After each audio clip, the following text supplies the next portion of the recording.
নমস্কার, পুরাতনী হেসেলে সবাইকে স্বাগত আরেকটা নতুন ভিডিও দেখার জন্য। দারুণ স্বাদের, দারুণ লোভনীয়, প্রত্যেকের পছন্দ আজকের এই রেসিপি। গরম ভাতে প্রথম পাতে কাঁচা লঙ্কা আর সর্ষের তেল দিয়ে এই রেসিপিটা যদি থাকে তাহলে পুরো ভাত কিন্তু নিমেষেই উঠে যাবে, আর কোনো কিছুরও কিন্তু প্রয়োজন লাগবে না।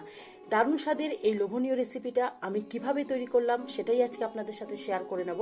আশা করব আজকের এই তৈরি করা রেসিপি আপনাদের অনেক ভালো লাগবে।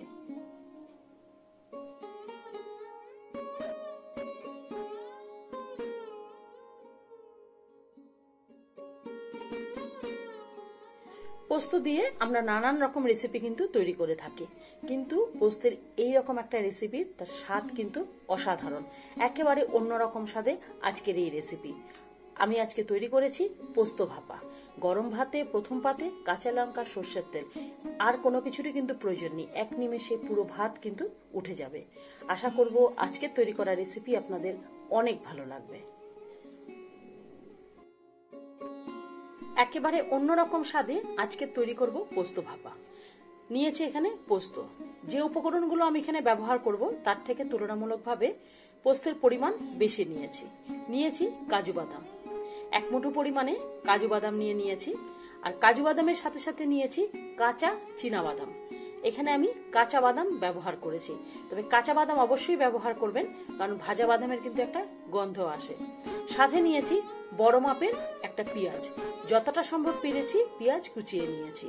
আর নিয়েছি স্বাদ অনুযায়ী কাঁচা লঙ্কা, আর সাথে থাকবে কাঁচা সর্ষের তেল।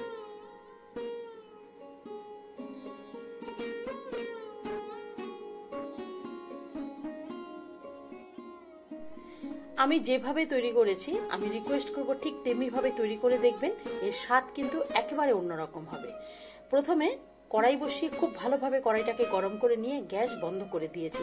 তার মধ্যে পোস্তগুলোকে দিয়ে দিয়েছি। গ্যাস বন্ধ করে আমি পোস্তগুলোকে কিন্তু কড়াইতে একটু নাড়াচাড়া করে নিচ্ছি।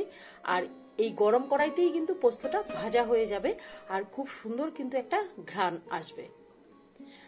সেই পর্যন্তই কিন্তু আমি পোস্তটাকে নাড়াচাড়া করে নেব। এবার পোস্ত এখানে কিন্তু ভাজা হয়ে গেছে। এবার পোস্তটা আমি বাটিতে তুলে নিলাম। সেই কড়াইতেই আবার গ্যাস জ্বালিয়ে আমি দিয়ে দিলাম পরিমাণে অল্প সর্ষের তেল। এবার কুচনো পেঁয়াজ দিয়ে দিলাম। এবার অল্প একটু নুন দিয়ে পেঁয়াজটাকে আমি একটু ভাজা করে নেব, তবে একেবারে কিন্তু কড়া ভাজা করব না, পেঁয়াজ একটু কাঁচা মতন থাকবে, সেই পর্যন্ত কিন্তু ভাজা করে নেব।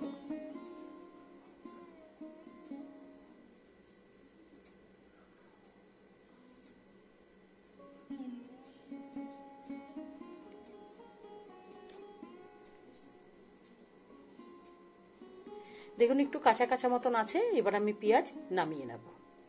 এবার একটা মিক্সি জারের মধ্যে আমি দিয়ে দেব ভাজা পোস্তগুলো। পোস্ত কিন্তু খুব হালকা করে ভেজেছি, একেবারে কড়াই গরম করে গ্যাস বন্ধ করে কিন্তু আমি পোস্তটাকে ভেজেছি। এবার দিয়ে দিলাম এর মধ্যে কাঁচা চিনে বাদাম, সাথে দিয়ে দেব কাজু বাদাম।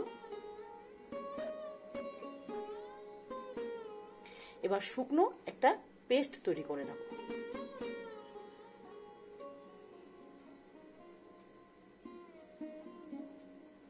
খুব সুন্দর করে একটা শুকনো পেস্ট কিন্তু তৈরি হয়ে গেছে।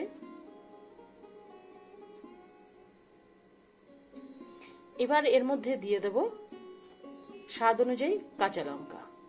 একটু ঝাল ঝাল হলে খেতে ভালো লাগে, তবে যার যেরকম ঝাল পছন্দ হবে সেরকম করে কাঁচা লঙ্কা ব্যবহার করবেন। তার মধ্যে দিয়ে দেব অল্প একটু নুন, দিয়ে দেব অল্প একটু মিষ্টি, আর দেব কাঁচা সর্ষের তেল, অল্প পরিমাণে একটু কাঁচা সর্ষের তেল দেব। আর দিয়ে দেব একেবারে অল্প একটু জল।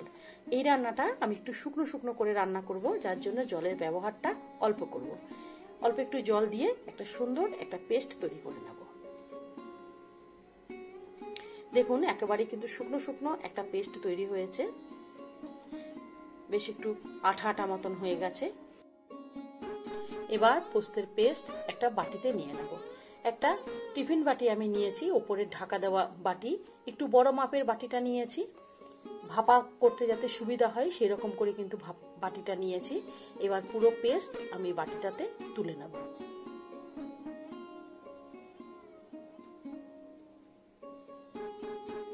পুরো পেস্ট বাটির মধ্যে তুলে নিয়েছি। এবার এর মধ্যে বাটি ধোয়া অল্প পরিমাণে একটু জল ব্যবহার করব।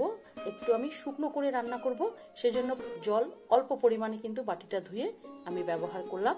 এবার তার মধ্যে দিয়ে দিলাম ভেজে নেওয়া পেঁয়াজ। অনেকেই কিন্তু কাঁচা পেঁয়াজ খেতে পছন্দ করেন না, যার জন্য আমি পেঁয়াজটা হালকা করে একটু ভেজে নিয়েছি। সাথে দিয়ে দিলাম কয়েকটা কাঁচা লঙ্কা, গোটা কাঁচা লঙ্কা। এবার সবগুলোকে খুব সুন্দরভাবে মিশিয়ে দেবো। এর মধ্যেই কিন্তু নুন, ঝালের পরিমাণ, মিষ্টির পরিমাণটা কিন্তু দেখে নেবেন। এটাতেই কিন্তু যদি মনে করেন কাঁচা সর্ষের তেল দিয়ে, তাহলে কিন্তু পুরো ভাত কিন্তু খাওয়া হয়ে যায়। এই বাটাটাও কিন্তু দারুণ স্বাদের খেতে হয়েছিল। এর মধ্যেই কিন্তু নুন ঝালের পরিমাণটা দেখে নিয়ে খুব সুন্দরভাবে বাটির মধ্যে দেখুন আমি ছড়িয়ে দিচ্ছি। চামচ দিয়ে বাটির মধ্যে কিন্তু খুব সুন্দরভাবে ছড়িয়ে দিয়েছি, খুব সুন্দরভাবে ছড়িয়ে দিয়েছি। এই বাটাটাও কিন্তু দারুণ স্বাদের হয়েছিল। তার উপরে এবার আমি দিয়ে দেব কাঁচা সর্ষের তেল। একটু বেশি পরিমাণেই কিন্তু কাঁচা সর্ষের তেলটা দেব, যেহেতু একটু শুকনো শুকনো হবে, আর একটু তেলতেলে হলে ভাতটা কিন্তু খেতে ভালো লাগবে। বেশ পরিমাণে একটু কাঁচা সর্ষের তেল দিয়ে এবার আমি ঢাকা দেব। অন্যদিকে আমি একটা পাত্রে জল বসিয়ে দিয়েছিলাম, জল বেশ ভালোভাবে কিন্তু ফুটে উঠেছে। এবার তার উপরে দিয়ে দেব একটা ছিদ্রযুক্ত বাটি। এবার টিফিন বাটিটা আমি বাটির মধ্যে বসিয়ে দেব। এবার এর উপরে ঢাকাটা আমি বন্ধ করে দেব। ঢাকা দিয়েছি, ঢাকার মুখের মধ্যে একটা ছোট ছিদ্র আছে, আমি এর মধ্যে কিন্তু লবঙ্গ দিয়ে বন্ধ করে দিয়েছি। তবে খুব বেশি সময় কিন্তু ভাপা দেইনি, 20 মিনিট পর্যন্ত আমি ভাপ দিয়েছিলাম।